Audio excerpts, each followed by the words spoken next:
Welcome back to Worst Seats in the House. Mike Russo, Anthony LaPanta, coming to you from Tuttle's out in Hopkins. It's been a minute since we've been here. Man, you've done a lot of good stuff with this place. It looks like a new stage, new AV equipment, everything. So love coming out here to Hopkins, to Tuttle's. Our next two live shows, October 2nd at Elsie's and October 30th. The day we get back from Pittsburgh, from that 7-game road trip, Anthony, at Split Rock. So hope to see everybody out there. Thanks to Greenbelt for having us out as well. We'll be introducing Stephane Veilleux in just a little bit. Very excited to have Steph out here. Talk to him a little bit about what's going on in his life, and also it's the first day of Wild training camp, what it was like for him during his many years here in Minnesota. And Anthony, you had to work the Twins game today, another epic collapse by them. But before that epic collapse by the Twins, you came out and actually took in a little bit of Wild training camp. You saw Group 1, which was the Kaprizov, Hartman, and Zuccarello group, and it was a good day. It was intense today. Yeah, it was great to see I love the scrimmage to start between the first two groups, and you get to see some of those guys go head to head. The Boldy, Eriksson, Ek, and Johansson line scored a couple times in that scrimmage. But Kaprizov looks dominant. It's just fun to watch in some of the drills, the puck protection drills they ran. Nobody could take the puck from him. And there's a jump, there's some excitement, there's some energy. First day of camp, it's so much fun to be down there. It was interesting. So John Hines and Bill Guerin were not exactly intrigued with the scrimmage today, didn't love the pace, didn't love the intensity. That clearly is going to be addressed going into really Friday's a weird day two. spot, though. So the first group practices, the second group is going to practice, and in between they do the scrimmage. So for the second group, it's their first...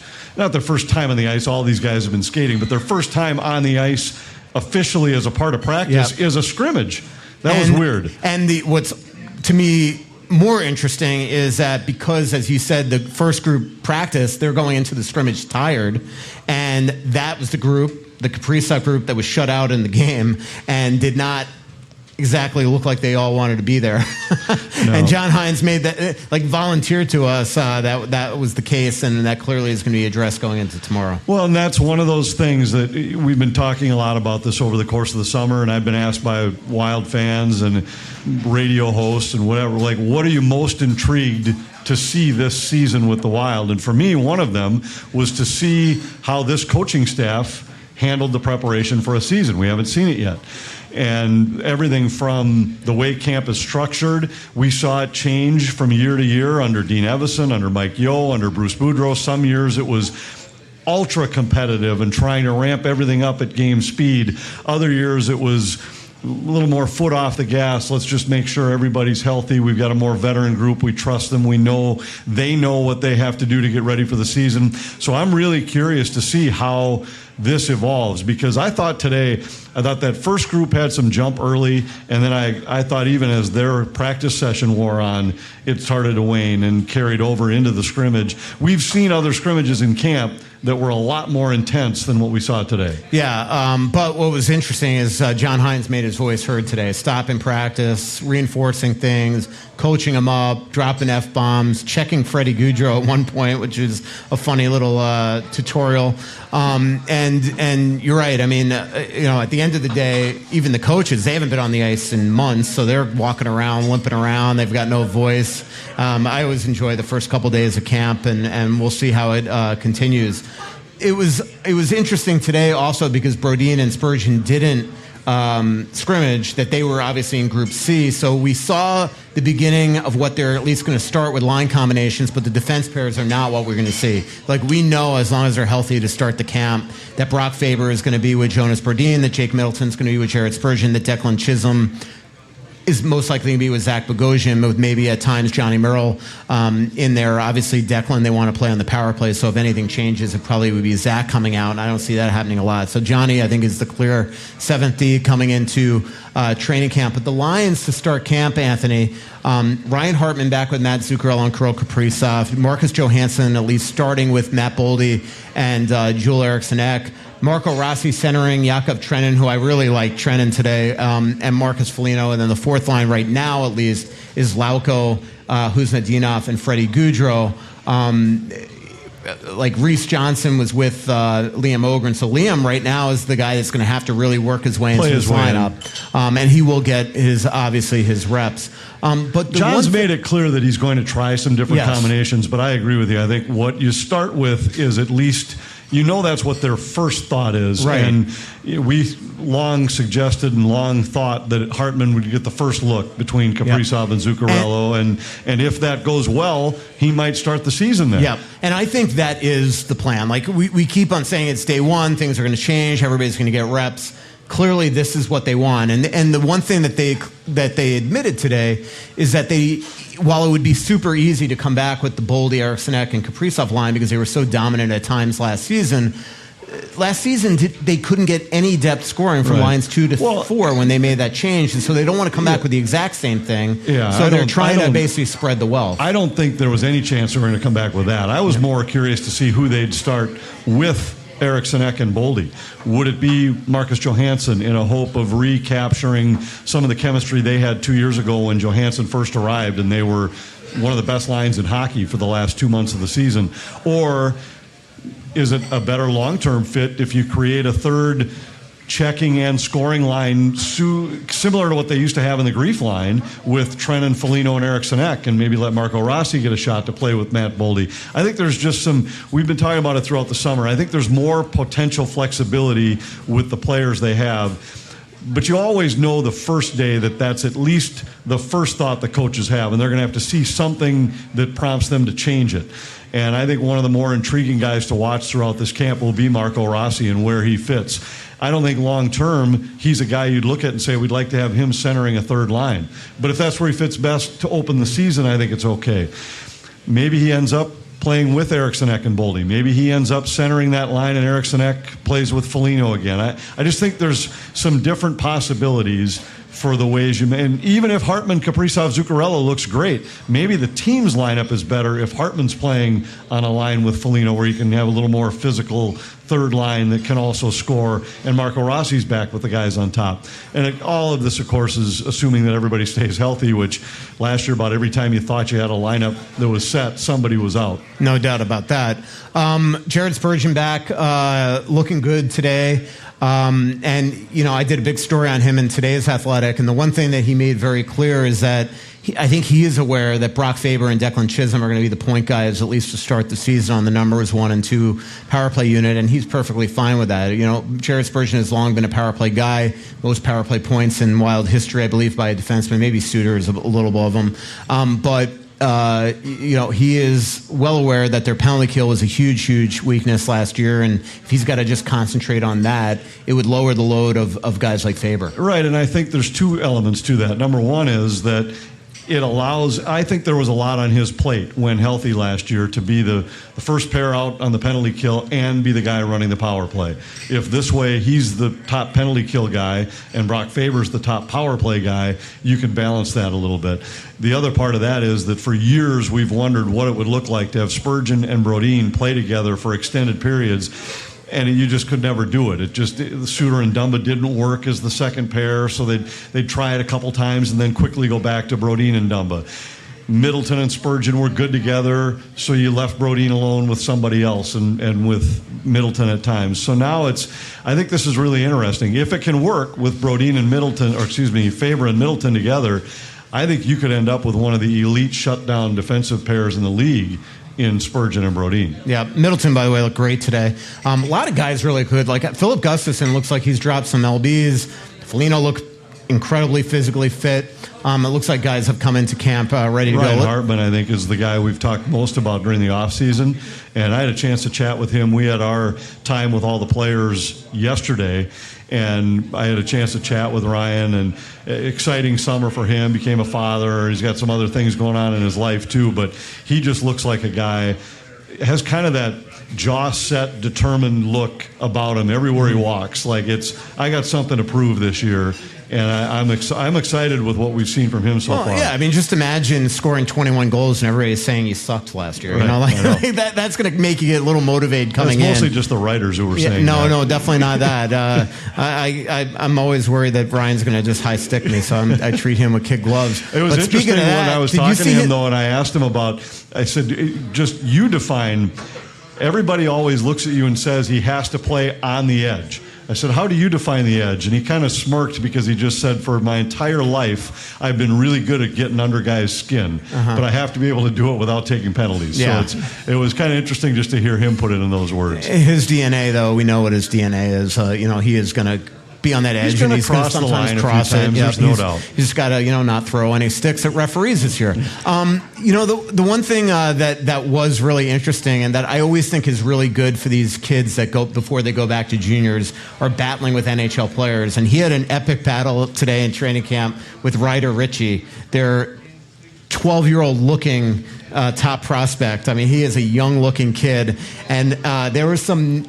It was a battle, and it was Ryder Ritchie realizing, whoa, these are not junior kids anymore. I'm going up against Ryan Hartman, and Ryan didn't take it easy on him, and Ryder skated away from a couple of those battles. Like, all right, this is going to be interesting. Well, it's a good learning lesson. Are you going talking back to about junior. that battle drill that was taking place down in our corner? Yep. And because that's when there were a few of the young defensemen that went up against Kaprizov and Hartman, and none of them touched the puck. None of them sniffed the puck. And I watched the other end, and the forwards were having all they could do to get a shot. Kaprizov had about 13 shots in the first 30 seconds that he was in that drill.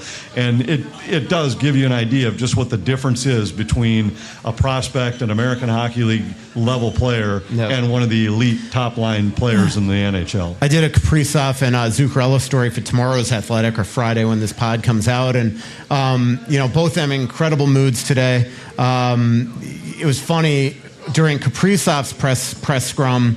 Zuccarello snuck in the back room. None of us knew he was there, and one of the questions was just how excited are you to be reunited with Zuccarello? And in the back of the room, Zuccarello just yells "good," and then he was given Kaprizov was giving Zuccarello a bunch of flack for being grumpy today and all this stuff. So they're back at it. But the one thing I was shocked with Kaprizov today is he went back to Russia for 3-4 months. And his English is like better. Right. And usually when the Europeans go back, it doesn't matter how well you speak. When you go back home and you come back and you haven't been speaking English all summer long, it takes you a little while. And he's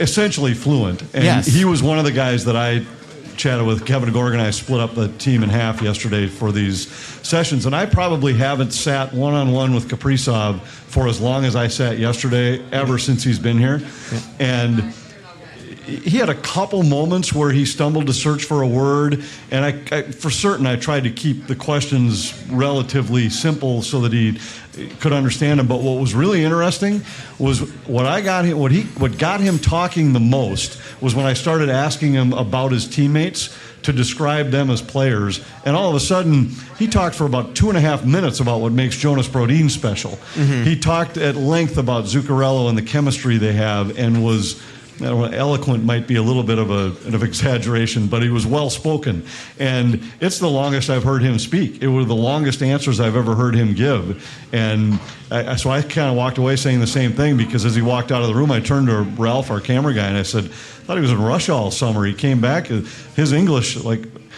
If I walked up, because he said, my English went not so good, I said, if I went to Russia right now and tried to communicate with anybody, it'd be a disaster. Yeah, that's what I said to Trenton, too, because we were talking to him a lot about... Trenton was funny today. Trenton was telling a story about how when he played juniors in Canada, Veilleux will love this story, he played in Quebec.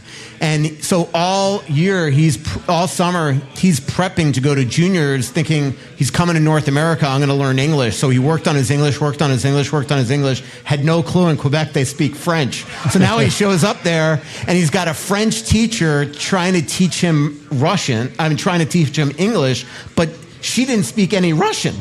So just imagine that. I mean, it was just tough. So basically, he taught himself English. So pretty funny. Before we call Veilleux up, I did want to talk to you about the 3-goalie system. It is extremely clear that they are going to... it's going to be a fluid situation this year. You and I have talked about this endlessly all summer long, that we suspected that if Gustafsson was not traded, which they attempted to do, it didn't obviously transpire, that they were going to, that we were going to see Wallstedt sort of shuttling back and forth up by I-35 the way Zucker and Scandella and all these players have done for years.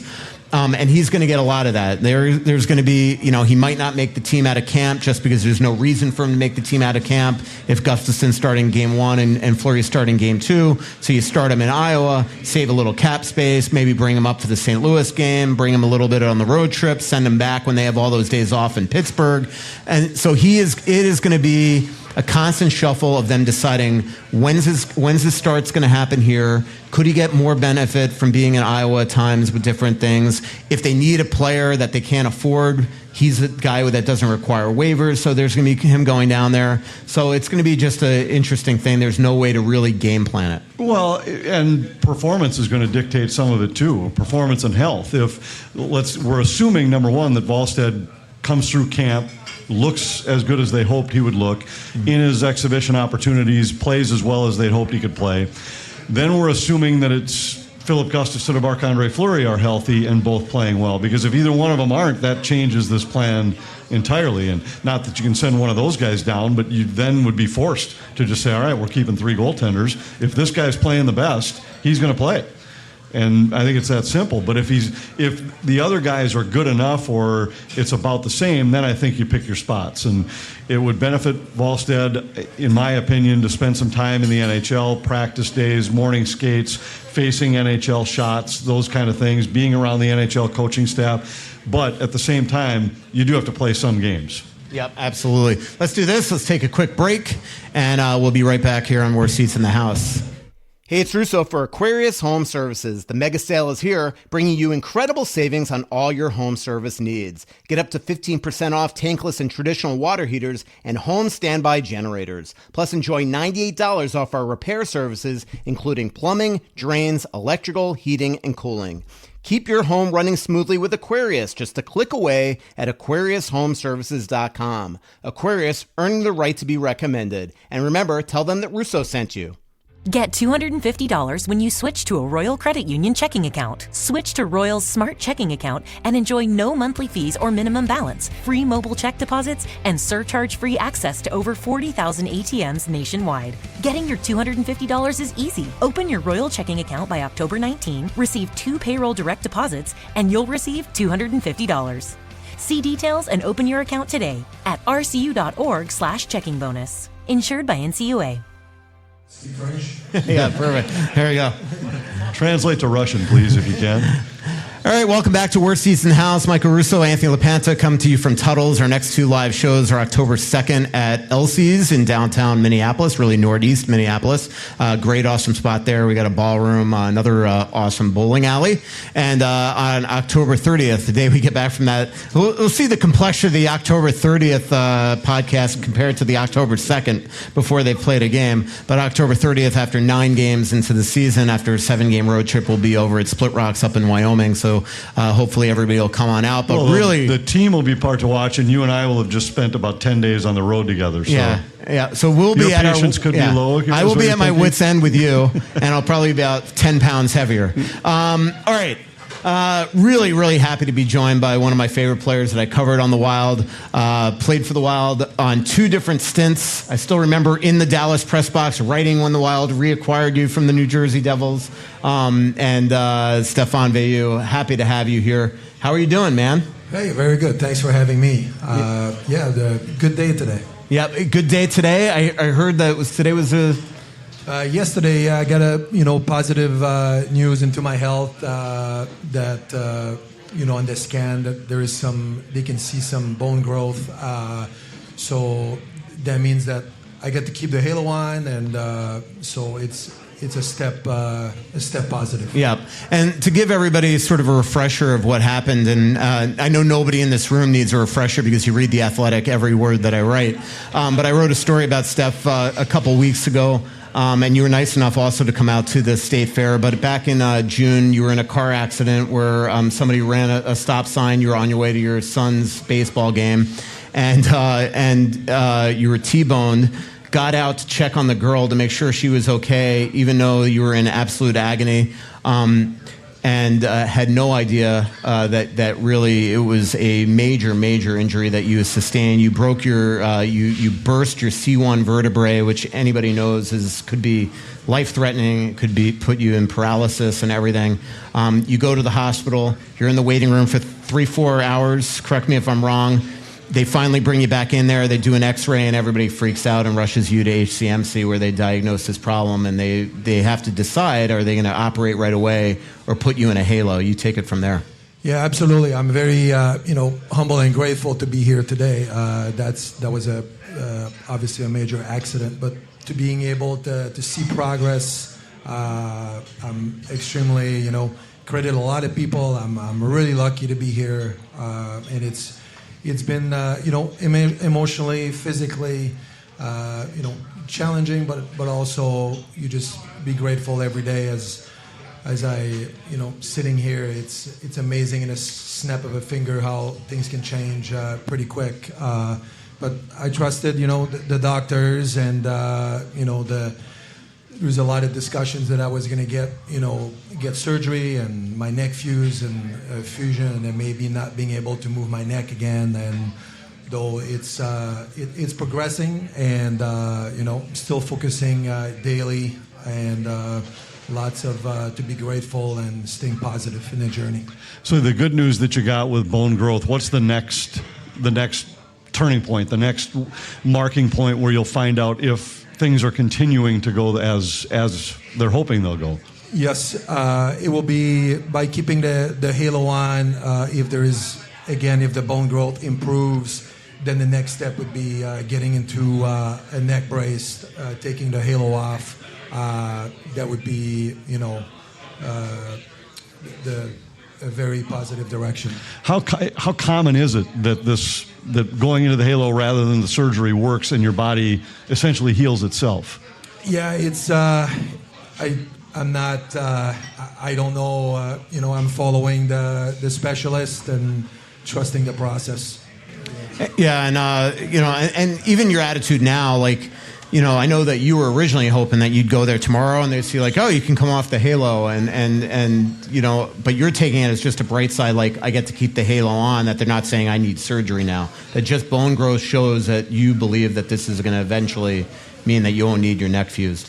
100%. Yeah, that is the mentality to have, and stay positive, and just stay with the process. What is your day-to-day life? I mean, I think anybody here looks at you right now and just can't even imagine like what this must be like. How to sleep, how to shower, how to play with your kids, how to coach all the kids that you do with the SV Stingers and all the almost 100 athletes that you train. How you get to places. I mean, how much has this turned your life upside down? Definitely have a Uber account right now, that's for sure. Yeah, it's an incredible change, but it's, and I've talked a lot about, gratefulness. I mean, it could be a lot worse. I know it sounds like a cliche, but I'm able to get up, able to get a coffee, able to have arm raises, walking, communicate with friends, get active in the community, being around my kids. Those are the things that, I focus on, the things to be grateful versus the things that I can do right now. That helps me to be in a good headspace. When you now shifting our attention to hockey a little bit, as a former player, do you still get chills when you think of a day like today where camp is starting, and even though you're not a part of it, just knowing what those guys are feeling as they hit the ice for the first time? 100%. Yeah, I do. Even when Russo get me today and say, it's the first day of camp, and I'm like, I do get the chill. I'm like, I'm all excited to hear about their battle drills, physical tests and fitness tests, and I do get the chill still. It's very different for a Stephane Veilleux going to camp than, say, a Marian Gaborik, right? I mean, Marian Gaborik could come in and maybe be a little overweight, and he's probably not going to get his hand slapped. But you, I mean, what is it like for sort of a guy that's on the bubble that always knows that he's got to work to make the team, that you have somebody behind you trying to take your job? What is that summer like going into camp, and what is training camp like? 100%. I mean, now these days, I mean, everyone comes in incredible shape. Everyone's ready to go, and they're ready for it. But as far as a third, fourth line guy, a guy that is on the bubble, and you know, maybe your bag is waiting for you to be in the locker room and get sent down in the minors. The fitness test is a big day. You gotta. Whichever way you got to show up, obviously it doesn't mean you're going to be the greatest hockey player on the ice if you test number one on the fitness test. But it certainly shows that you put in the work, you took care of yourself in the summer, you were disciplined, and sometimes that is the little bit of a difference with the management giving you few exhibition games versus not, because that player has put in the work. And with you making the team, I'm like, do you remember that first conversation when they told you that you made the team? Like, what was that like the first time? Oh, hold on. Because originally you were in the Houston, you went to the Calder Cup, all that stuff. I got cut so many times. Yeah, I know. The first time was my fourth. It went to my fifth season pro. Yeah, when Risebrough and the mayor, had a meeting in the room, and you're gonna made the team as a starter this year. Yeah, it was. What was your emotions like? What a great feeling! Yeah, all the work you put in, summer into the camp, and you're building your strength, and all those drafts pick coming in, and then you're thinking again, I'm gonna get sent down, but you just keep fighting and try to do the best you can every day to get a spot in the team. What's it like from a team perspective? I know you're fighting your individual battle to try and make the team, but you're also now back together with all these guys that some guys have trained together a little bit during the summer, but you haven't all been together as a group inside that room. It's got to be a cool time just to have that first meeting with everybody sitting in the same room, that first drill with everybody on the ice together. It's incredible. Yeah, you're all friends, and how's your summer, and how's everything going? You're training, and then the next day you beat each other up on the ice. It's incredible. But I always, you gotta, with all these guys, your own teammates, you gotta be humble enough that you can be replaced, but you also gotta be confident and wise enough that you're gonna be best at what you do. When your NHL career ended, you went to Japan to play professional hockey there. What was that experience like? Tell us some stories about what it was like to play hockey there. The language was incredible. They didn't speak a lot of French, or no? Lots of Japanese. Yeah. It was great. I took a lot of, pride into actually learn another language. My third season there, I was able to get around town and speak Japanese, and get around at least ordering to restaurants and having a good time. The sushi was absolutely incredible. Yeah. When the team was taking us to restaurants, and especially biggest experience when I ate the puffy fish.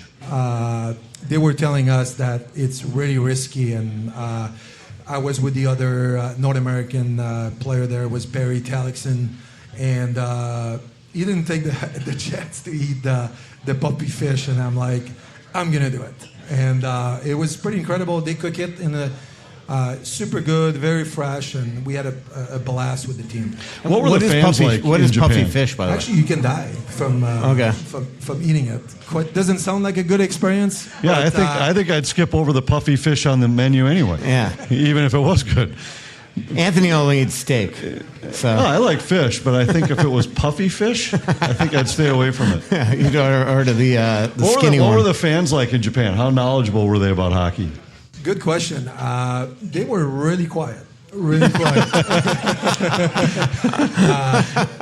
But the staff and the guys were very intrigued about what it was like here.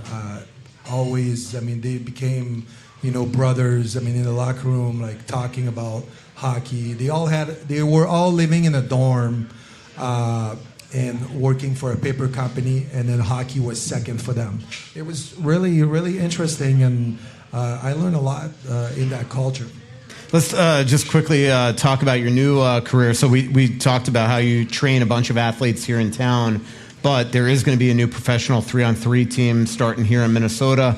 It's going to the plan is starting next fall, playing at Aldrich Arena, and you've been hired as the head coach. What is that going to be like? We've heard stories about Phil Kessel maybe being in the league at some point, and I'm sure you've talked to other former NHL players and things like that.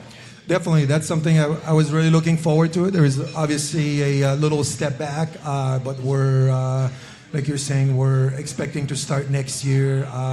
It'll be an incredible, good players. I mean, you're going to have guys that are, towards the end, former NHL guys, but also guys that are mid-30s or that are still banking on the NHL, or instead of going play in Europe or having an AHL career, it's going to be a great spot for them playing in a 3-on-3 league, being in front of, staying in North America, raise, their family, and still make a decent amount of money.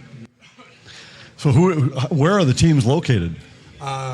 California, there'll be some in Texas, obviously Minnesota, Boston, Quebec, Montreal, Toronto. Well, so there's some travel involved for this. Yes, good hockey markets, absolutely. Yeah, the league would go, we would fly on a Thursday, playing Friday, Saturday if we would play on the road, and then coming back Saturday. Make sure you get your Delta frequent flyer number in there and keep your points. By the way, with Uber, I need to teach you, just, with Uber, you can put in your Marriott numbers and get a bunch of Marriott points, too. I'm going to teach you all the tricks of the trade. All right.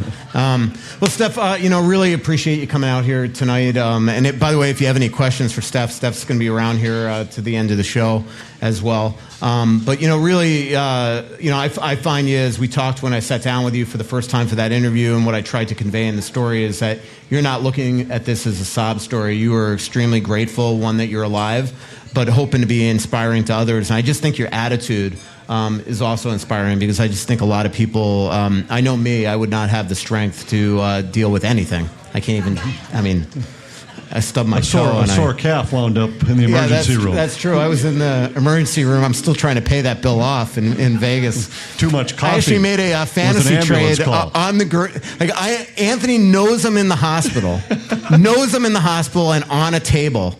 And it was the night of our trade deadline for our fantasy hockey league, and Anthony was basically forced me into one of the worst trades ever, as this guy is treating me. But I should have just offered to pay part of your hospital bill. That could have made the deal for sure. I think I might have traded you Spurgeon that night. I don't know. Or maybe vice versa. There's something with Spurgeon. Actually, Liney might have been involved. Yeah, I've never had Patrick Liney. Anyway. Actually, you'll like a story I'll tell you after this break. But, Steph, really appreciate you coming out. Really kind of you to come out here, as always. Yeah. Thanks, Michael. Thanks, Anthony. Thank you. Thanks. And we'll chat after the show. Thanks. That is Stephane Veilleux, and we'll be right back.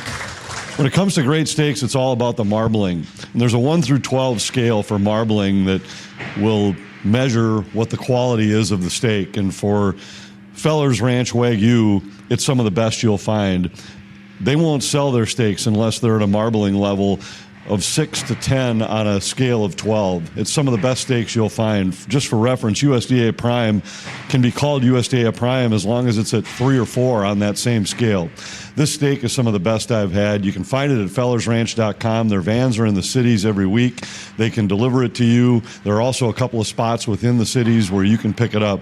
You won't be disappointed. If you're having a great meal and you want to have steak, there's no place to go that's better than Feller's Ranch. We do want to thank Twill and the Edina Galleria. I don't know if you've been to the Edina Galleria. It's a beautiful place to shop, a very comfortable place to shop, easy parking, easy in and out, really good restaurants there to hang out in if you want to do that. But if you walk by Twill, you'll see that the shop reflects their products. It's a very down-to-earth, easygoing, attractive space with expert associates working there who are not pushy at all. They're just there to answer your questions and help steer you in the right direction if you need steering. And you go in there and just walk by, get a look, and then go back when you want to buy clothes for yourself, when you buy somebody a present, whatever the case might be. Go in and realize that Scott Dayton handpicks everything in his shop. Scott Dayton's the proprietor. It is twilled by Scott Dayton. Scott's been a friend of mine and has been supporting this network for a long time. I buy all of my clothes there. My wife loves the place. Every time we go in there, we buy more than we expected to buy because my wife likes it so much. Their stuff fits. It wears well. I just went on a European vacation where everything I wore was from Twelby's. You get out of an 8-hour flight and you're not even wrinkled. The stuff just wears well. You can buy everything from golf, from running shoes, walking shoes, golf shorts to beautiful Italian suits that you can wear anywhere, to any occasion. So just check out twillmn.com, sign up for their email notifications. They will not spam you. They'll just send you something if they're going to have a special event. All right, welcome back. Worst Seats in the House. Michael Russo, Anthony LaPanta, Stephane Veilleux is still here. We're at Tuttle's. Again, October 2nd is our next live show. That's at Elsie's. October 30th, we'll be up at Split Rocks. Anthony, speaking of Line, I just told you I was just doing a Barrero, and he asked me the question that you and I have talked about Line not waiving his no trade clause to come here if that was a repudiation of the team, and I took your tact. I'm like, I don't care what Patrick Line said. Like they lucked out. I think. I mean, maybe people are going to be using this against us if he has 45 goals this year. And even if he does, I don't think he's the right fit. Yeah, and to me, not paying Patrick Line now just gives you an extra money for next summer to spend because they will have some money to spend, just not a lot because Brock Faber obviously popped. Anthony, you have a question? Let's start it off. Yeah, it's related to no trade thing. That's why I jumped up. Okay. So with the dust settling with Line, kind of two parts to this. One, do you guys have any inkling? I know it's a private list, but what teams commonly end up on that list, and are we in that mix of commonly named teams? No, I don't think that. He just had a large one. I think I think it's the Winnipeg. I mean, the one thing that has changed talking to agents and players the last couple of years is Edmonton. That's now a destination. People are willing to go there, where before, they might not have wanted to go play there. A lot of teams in Canada, even the top ones, are on there. Buffalo, things like that. But I don't get the sense that Minnesota is. Obviously, people have different reasons to want to play in different cities, whether it's geography, how close the team is gonna win, all that type of stuff. So, but I don't get the impression that Minnesota is. Well, there's also some manipulation of that. Yeah. So if a guy is like, let's say you're a goalie, you might put some teams on a list. You might leave some teams off that would never be in the market for a goalie anyway.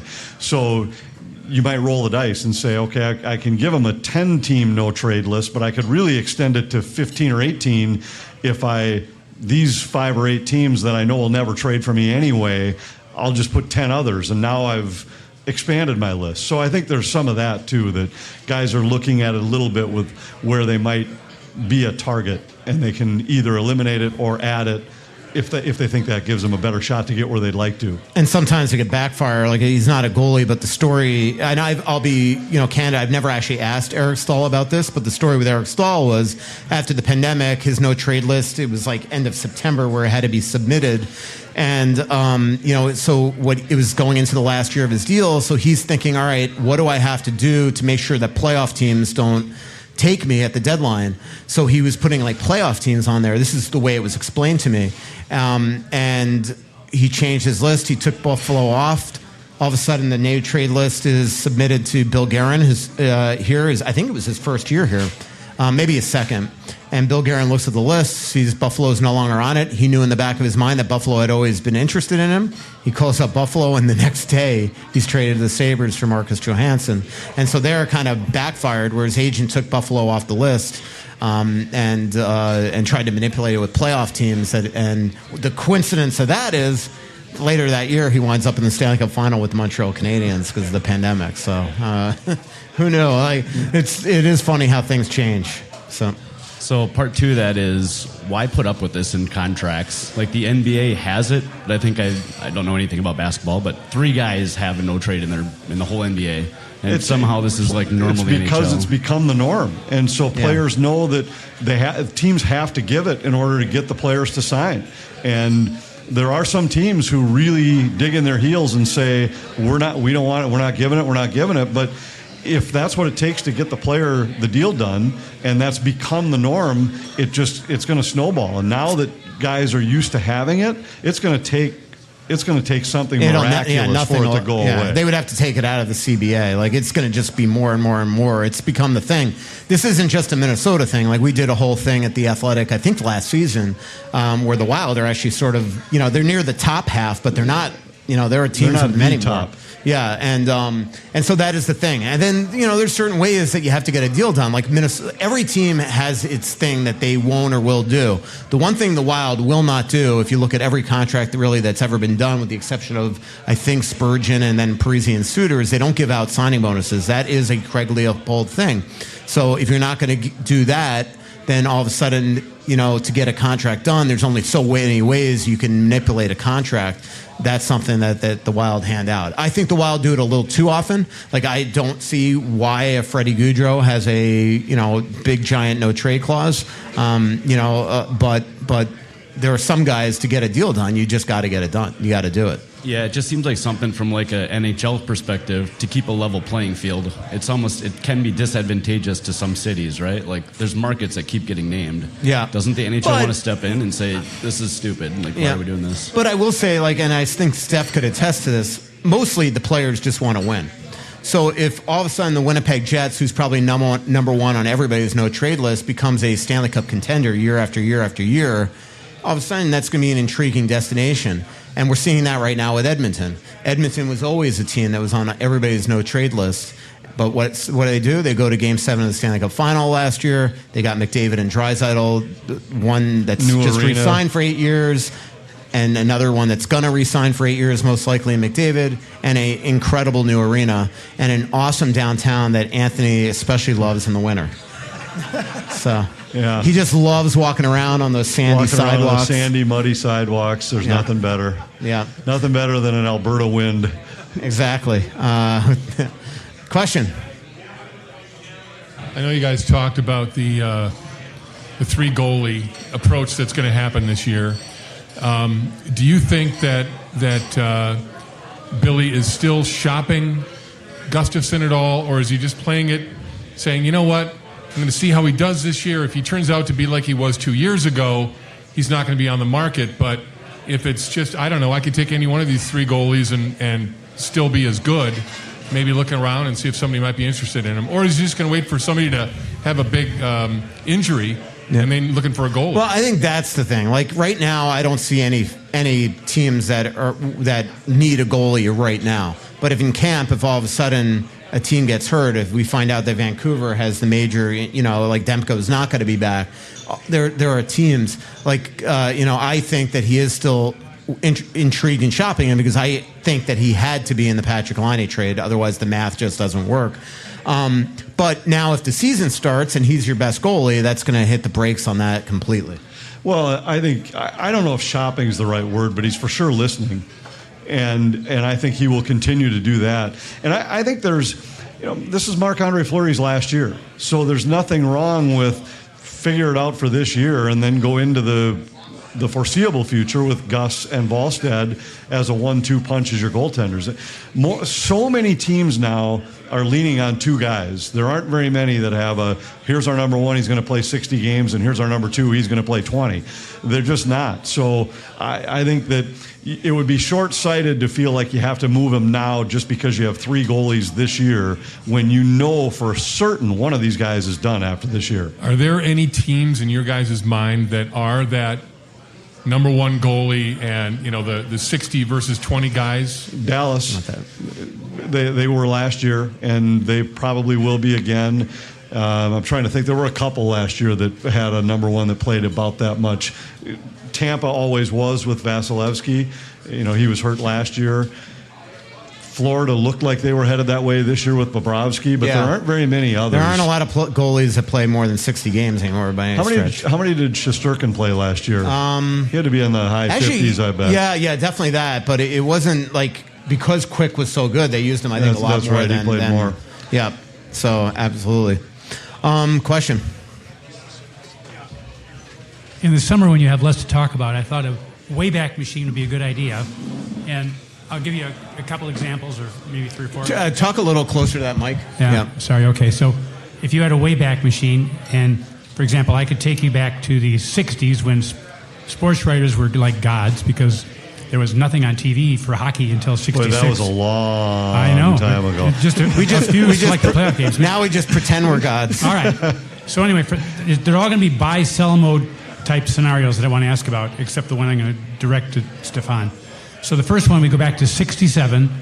We get to see him finish the $7 million brand new stadium for the North Stars just before expansion. $7 million. That's what it was. I didn't even know that. Yeah. And then there was the rules in the expansion were kind of crappy for everybody. The regular original 6 got to protect most everybody. So to scrape up a guy, Ren Blair got somebody from the Blackhawks. He got rights to an 8th round pick that won a WCHA scoring championship for the Gophers, and had turned down an $8,000 a year salary because he could make triple that selling envelopes. Anyway, he got rights to get Lou Nanny after the 68 Olympics. And then with that, we went almost to the finals. We beat back then they played 4th versus 2nd, 3rd versus 1st. So but they actually, in the expansion season, they put all the expansion teams in the same side of the league. So an expansion team was guaranteed to get to the final. So yes, they had the original 6 that got to keep all their players, but that's how St. Louis made it to the final that year, because all they had to do was be better than all the other first-year clubs. But the point was, with this added good scoring defenseman, we got to the final, almost to the finals. We were 1 game away. We went 7 games with St. Louis. So that's the question: is on a buy mode for a defenseman that's got offensive talent, do you think that one addition at whatever time, the deadline, whatever, can be enough to make the difference? I mean, for the Wild? Well, of course. Or for anybody? Well, I'm thinking of the Wild mostly. Yeah.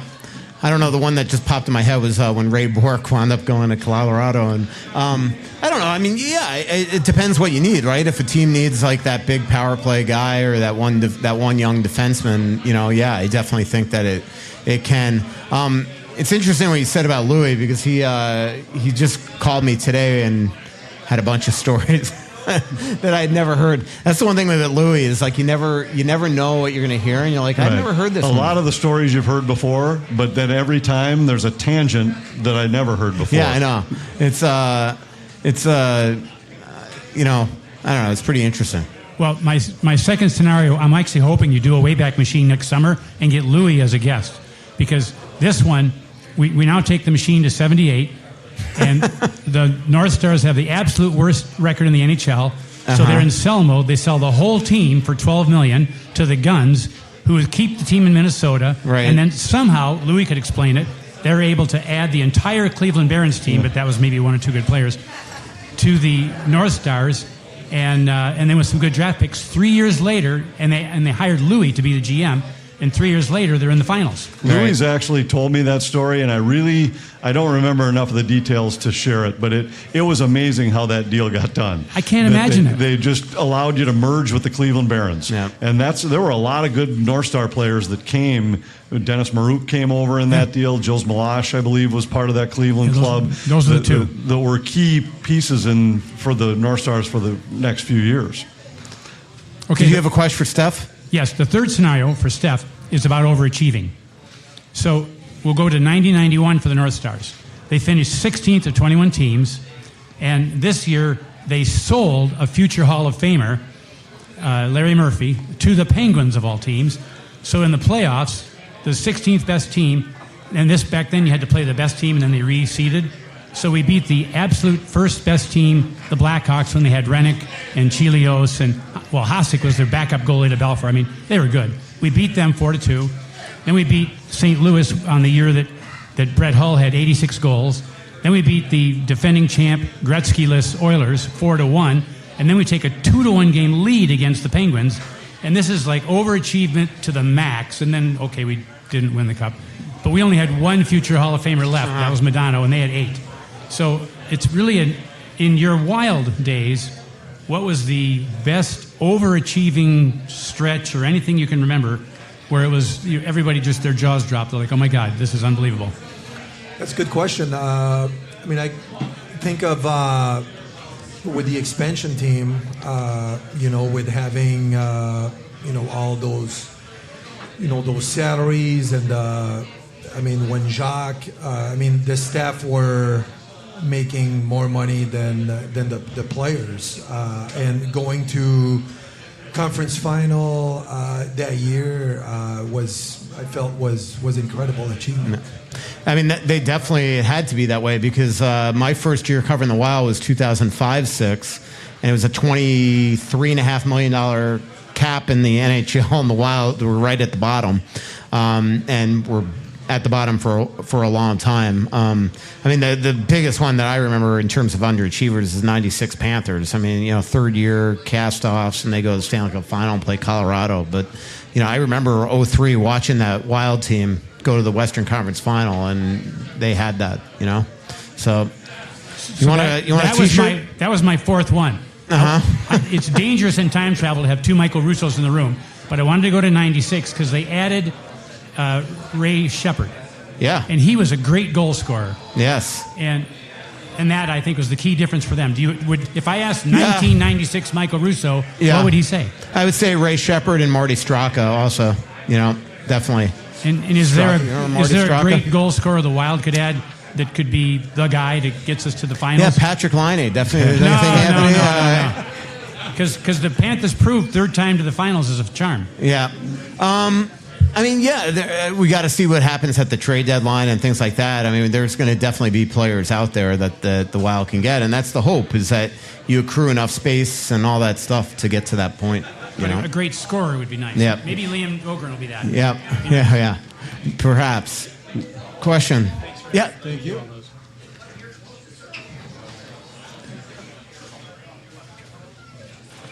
So this is a question more for Stephane. So Mike says you train kids and whatnot. So what is the one thing for today's youth hockey player that or maybe a couple of things that they need to work on? And as a coach, how do you help reinforce that, even though it might be a monotonous thing or something like that? Yeah, thanks for asking. Skating is the number one thing. This is where, the fundamentals and doing edge work and having a nice knee bend and control their skating, and it's extremely important. We do a lot of drills with that, but also, the controlling from left to right is extremely important. I mean, these days the kids get a lot of tools at home and stick handling. There's a lot of talent for that, but as far as you can control the puck, I mean, shooting, but not everyone can skate and have the ability to shift direction more naturally. So then I have a follow-up question for Anthony and Michael. Playing off of the Gustafson fitness thing. I thought it was going to be about skating because I have zero ability. Oh, come on. I'm sure you can figure it out. I have zero. But off the Gustafson fitness thing, I think I remember that Wallstedt's fitness in the past was also brought up. So how does he look, or have you... We didn't talk to him today, but just again seeing on pictures yesterday that the Wild put out, he looks like he's physically fit. I think these guys got the message when they left last year, and I think not that NHL guys often really need that message, but I think when a team collectively underachieves, and every guy we talked to yesterday talked about the fact that they looked at last year as such a failure and a disappointment, that there was a different hunger this offseason, and also I think makes you a little more receptive to criticism in your exit meeting at the end of the season, when it would be different if the team had 100 points and advanced to the playoffs. You might not want to hear quite as much about what you weren't good enough, what wasn't good enough this year. I think this time around, every single guy in that room was, if there was a criticism, they were accepting. Question. We have about 10 minutes left in the show, so you have questions, come on up. What does the preseason broadcast schedule look like?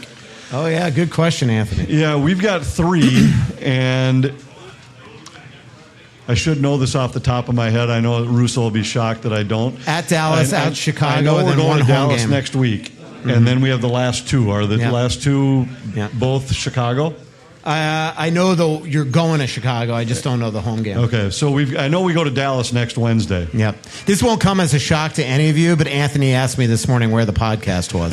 He apparently missed the 17 tweets that we put out all week. I knew it was tonight. I just didn't remember which spot. Yeah. So, question. Yeah, so a little bit more abstract one for you two. But if you two had to switch jobs for a day, who would do a better job and who would dread it more? I would 100% do a better job. There's no way. There's something that Anthony puts out every now and then that I see his writing style. And let's put it this way. It would take an editor about, I would say, an extra 2 hours to fix his typos and everything. He is creative. He puts funny pictures, but he can't write. Well, cleanly. I don't totally disagree with that. Anybody could be a play-by-play guy. Yeah. I don't know about that. Oh no, I do disagree with that. But it would depend on the day. If it was like trade deadline day or free agent signing day, I would fail miserably at his job because I see how much time he spends doing this, and I can't do that. I don't have it doesn't matter enough to me. So I could not possibly care less if somebody beat me by 3 seconds on a trade and I retweeted their tweet. So if it came to just writing a story about tonight's game, I think I'd be serviceable, but I'm not cut out for that. I'm cut out for my job. When I was a kid, I used to grab a flashlight, pretend it was a mic, and call all the games. I've never told you that, probably. Baseball, basketball, football, hockey. It was crazy. Johnny with a beer in his hand. Steph, I have a question for you. Thanks for coming out. Yeah, absolutely. Thank you. Yeah, fans appreciate it. So former Hopkins High School captain right there. Yep, that's me. Question for you. So one, if you have any Jacques Lemaire stories, and then two, any stories you want to tell the fans about the 2008 playoff series against Colorado. Did I once go to one of your high school games against Casey Middlestat and you guys lost like 15-0? I think so. No comment. Jacques was, a story. Let's see. I think one year when Manny and who was his nephew? Yeah, and then Manny obviously was working hard in practice, but it was just having a few couple weeks there, and Jacques just one day just absolutely. Do you remember that? He just came out on the bench and just smashed his stick in pieces. He just thought that Manny was letting a few more goals in practice, but I mean, it's a long year. It was just one of those moments, but we never seen him absolutely mad in any way, in any shape or forms. He was just demanding so much respect speaking. So it was the first time ever that we've seen him actually losing his cool. They had an odd relationship. I only covered Manny a couple years, and again, Jacques was his uncle. Like, Manny is the son of his sister, if I'm correct, and they did not like each other. And it was obvious to all. One of my favorite, and I think you were on this team, and you could confirm or deny if I'm even right on this, but one of my favorite stories, and he was traded a week later, was Pascal Dupuis. Again, I think it was my first year covering the team. Yes. Yeah, it's true. Yep. Yeah, where Jacques basically... Don't even need to know the story? Yeah, Jacques basically, like, at practice said, like, if you don't want to be here, if you don't want to practice, get off the ice. And Pascal took him up on it. And let's put it that way. Pascal was in Atlanta like a week later. We were in Chicago when Pascal was traded for, I think, Adam Hall. Yes, that's right. Yeah, so... And, your second question was against Colorado in the playoffs. Yep. Cody McLeod. Yeah, that was I saw Cody today. Oh, nice. Yeah. Can't wait to see him.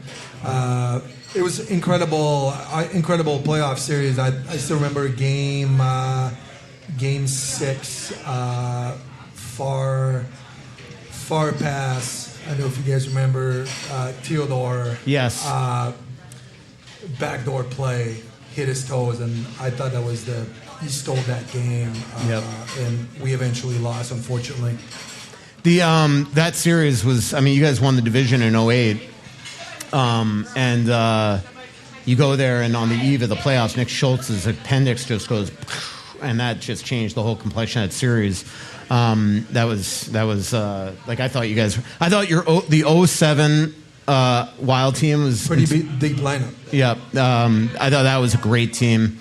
That was the year where we lost to Anaheim, and then you won the division in 08. But the Cody McLeod, you and him in the penalty boxes, I think everybody will remember that in Wild lore. Yeah, I do get a few texts now and then in the community with training kids, and parents are coming in and they'll send a video.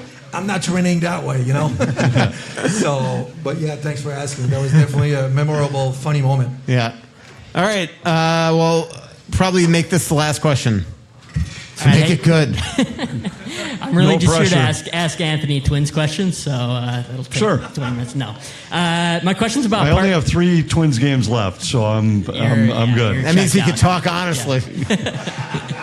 My question is about these tryout offers. I'm just curious. I see a bunch of flashy names out there like Max Pacioretty and Jakub Vrana, the tryout offers. Is that ever anything the Wild entertains, or is that just off the table? Bill Guerin does not believe in them. I mean, unless it was an absolute necessity. Like if all of a sudden, and it wouldn't be a PTO at this point, but if all of a sudden the Wild lost a guy, then you can go sign him. And I think that's why he believes in them. It's like, unless there's a clear path for a guy to make the team, he doesn't want them just coming into camp. He'd rather give the exhibition games to prospects like we're going to see in Edmonton. The only time you really do that if you're really up against it is if you don't have enough veterans to play in exhibition games because you need 8. But I think Bill Guerin's opinion is that if he doesn't have a chance to make the team, I'm not going to waste his time and I'm not going to waste our time. And then the other thing to remember is that they're technically free agents. So if all of a sudden the Wild wanted to sign Max Pacioretty right now, you just call up Alan Walsh and sign Max Pacioretty right now, and he could come right here, even if he's not here. So, but that is a Bill Guerin thing. He does not believe him. You don't have a Twins question for Anthony? I don't want to get him in trouble. No, in my role with the Twins, we're just thrilled when you get to this point in the season and the games matter. And so they're sitting 9 games. They're tied for a playoff spot. They have the tiebreaker over every other team that's in the hunt. They're in a good spot playing games that matter right now. And this series was a really entertaining series. Cleveland outplayed them, beat them 3 out of 4, but boy, those were good baseball games. Had playoff feel to them, big moments in the games, and Cleveland showed why they're the class of the division. They were better in the big spots. Yeah, especially like today when Correa popped out Correa and Buxton. Twins had bases loaded with 1 out in the top of the 10th. Yeah. Correa and Buxton coming up, and then Cleveland came through in the bottom of the inning. It's the same thing that happened the night before. Yeah, I think extra innings was the first time they had a base runner since the 5th inning, so they were just out of practice. All right. We'll just end on that mic drop. Well, thanks everybody for coming out here to Tuttle's. Thanks to Stephane Veilleux for coming on out. Really cool of Steph, as always. I mean, people here see that it's obviously not easy for Steph to get around. So for him to even navigate through the state fair and come and spend an hour with me at the fan booth on Labor Day, of all days, on a super hot day as well. I really appreciate it, and thanks again for coming out here to Tuttle, Steph. And thanks to our incredible sponsors. Again, October 2nd is our next live show at Elsie's. October 30th is at Split Rocks. Thanks to our sponsors, Aquarius Home Services, and this is the Aquarius Home Services studio. Aquarius Home Services, your local authorized dealer for Connecticut water treatment systems, Royal Credit Union, and Feller's Ranch. Talk to you next week, everybody.